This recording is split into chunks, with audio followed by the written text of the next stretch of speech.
There's a lot going on in the trucking industry right now as we come to the close of 2023. We're recording this right now in mid-November. So how has the industry changed over the last 12 months and what impact is that having on our industry, but maybe on, the North American society at large? That is such a broad question, and I love talking about this. And I talk to a lot of people about it, dealers and manufacturers. We're seeing changes that, I'm an old man, and we're seeing changes that we've never seen before in the industry.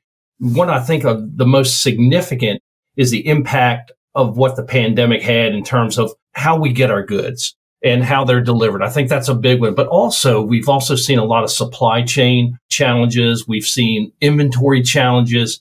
And we're just over the past 12 months, which is to what you just referred to, we're seeing a tremendous bounce back in inventory on dealer lots. On our site, Commercial Truck Trader, we've seen inventory grow 48.6% over the same period last year. So a significant growth. There's still a dearth of, heavy duty new day cabs and sleepers, but we're seeing a significant number of used units come back on dealer lots. So what would you say is driving that trend where we're seeing so many more used vehicles on dealer lots?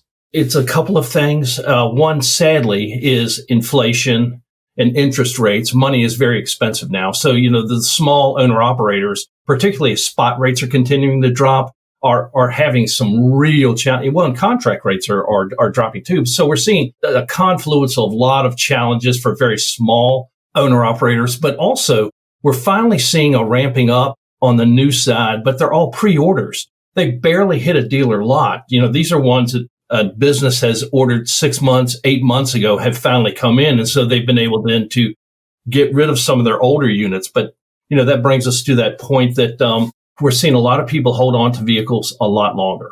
So, that's really good for parts and finance. We see a lot of vehicles that are much older than we've seen coming into auction, coming into wholesale, and even coming into retail.